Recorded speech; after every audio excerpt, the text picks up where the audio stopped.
So for the moment, ganito pa lang ang sitwasyon natin ngayon. Good morning everyone! Naata dire ngayon sa airport kay needed na to talaga mag-uwi. So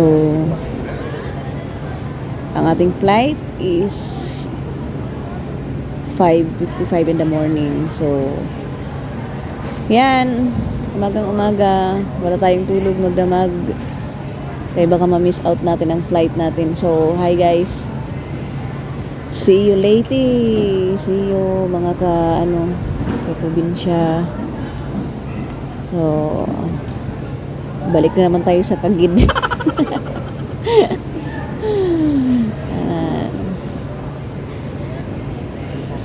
a.m. Maoning laagan. Ay daghang obligasyon sa kinabuhi ay yatay oy. So good morning everyone.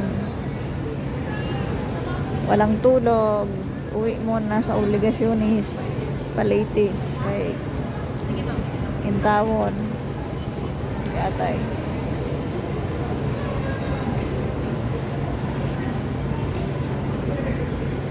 So goodbye Manila for now. Ay nako. Ito yung uwi na kailangan mag-uwi-uwian mo yung bata, uwian mo si Kolot.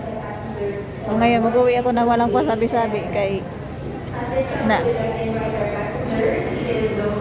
maggising na lang ng sabi ko kay Kolot, paggising mo ng umaga nandyan na si mami.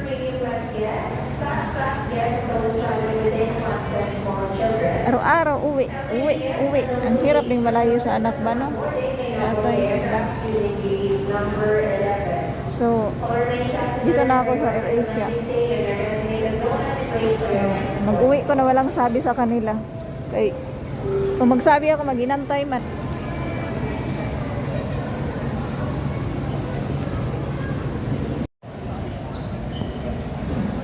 Nilalabanan lang ang antok ni Inday. Antok na yan.